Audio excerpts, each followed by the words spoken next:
I'm Rolene Marks. This is Israel Brief Central, brought to you by Lay of the Land, where we take a look at those top stories making headlines every Monday to Thursday in Israel. So let's begin with the top story, because Israel is on edge, as in an unprecedented seating of all 15 of the Supreme Court justices, they listened to 8 petitions against the reasonableness law. Now, just several weeks ago, there was a passing in the Knesset of this reasonable law, which effectively removes judicial scrutiny from the government. Now, critics of the planned judicial reform say that if you remove the reasonableness clause or the reasonableness law, then the government is not held to account and could become corrupt. And those that are pro the reforms say that the government should be above the High Court, that the High Court should not have the ability to strike down what we call the basic laws. Now, just a reminder, Israel does not have a constitution. We have a declaration of independence that enshrines these basic laws. Now, all throughout today, both sides have been engaged in very, very heavy debate. This is still going on, and any decisions reached are not to be decided, or not expected rather, until later. Now, last night, many made their way to Jerusalem to protest outside the Supreme Court ahead of today's hearings, and more protests are expected later today. Yesterday morning, brothers in arms clashed with security outside the home of Justice Minister Yariv Levin. He lives right here in Modi'in. So we will be watching this very, very carefully. The government have not indicated whether or not they will comply with any High Court ruling. Failure to comply with a High Court ruling could push Israel into an unprecedented constitutional crisis.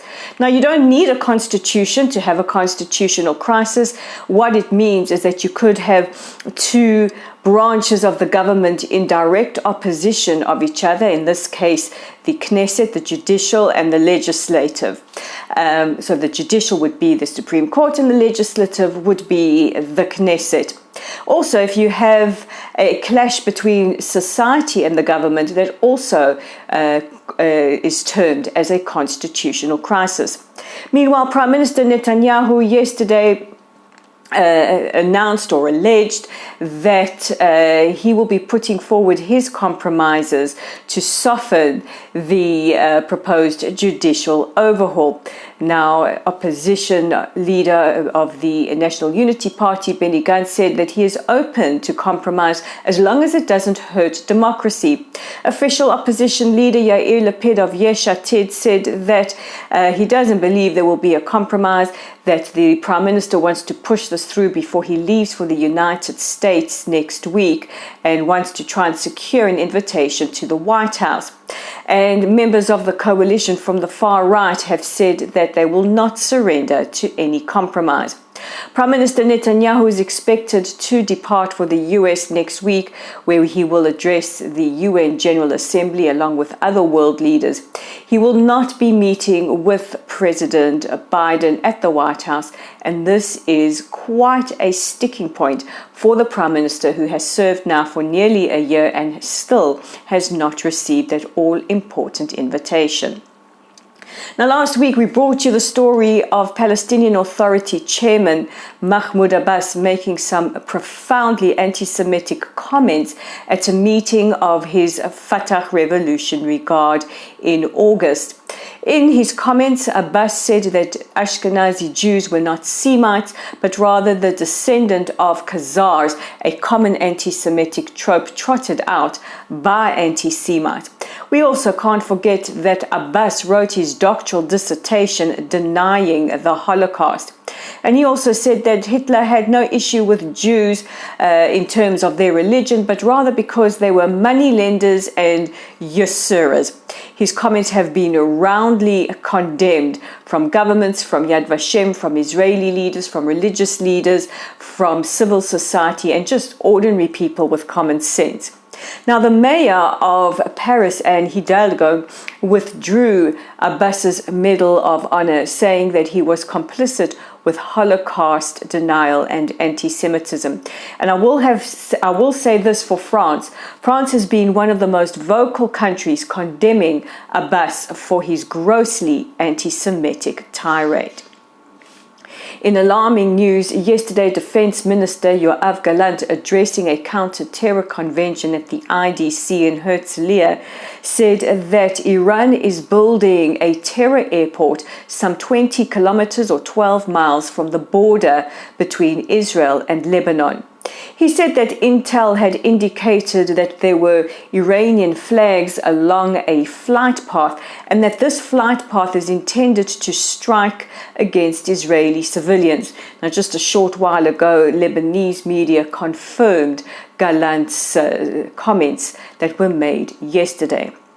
And finally, we opened yesterday's show paying tribute to the victims of 9/11. And yesterday I had the enormous honor and privilege of attending the official ceremony at the 9/11 Living Memorial just outside Jerusalem. The memorial is unique in that it has all the names of the victims of 9/11 inscribed and is the only memorial outside of the United States to do so, and is really testament to the enduring relationship between the United States and the State of Israel and our shared values of democracy, freedom, peace, and combating terrorism together.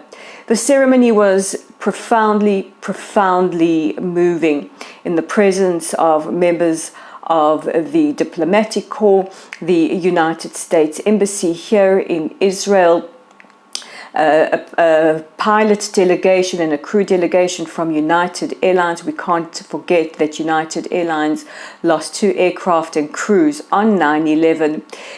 The Alexander Mas high schoolers, victims of the terrorist attack, remaining families who shared their stories that absolutely ripped at the heart of us, and delegations from law enforcement, including police, firefighters, and of course US Marines who performed their ceremonial duties.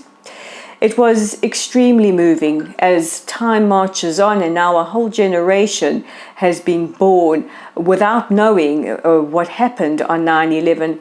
So it is an imperative for us to educate future generations. We are 22 years on from the terror attack that forever changed the world and changed the way that we fly and deal with terrorism. It brought the war on terror into the international global consciousness. We cannot forget the 2,970 souls who were brutally murdered that day. And we have one day a year to really stand still, reflect, and remember. But let's keep their memories in our hearts every single day. And always remember, tell the people that you love who loved them, because those were the last words of so many who perished on that tragic day. May their memories be eternally blessed. And that brings me to the end of today's news update. Please don't forget to check out our website at www.layoftheland.online. We have loads of new content. You can also find us on Facebook. Our community is at Lottle's site. If you haven't liked us, followed us, shared us, you guys know the deal. Please do so. We have a whole other issue to contend with Facebook clamping down on content.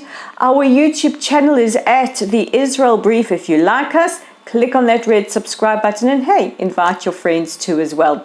And we're on Twitter or X. I don't know, I can't keep up with what it's called these days. And you will find us at Lay of the Land 5. I'm Rolly Marks. I'll catch you tomorrow. Have a good evening.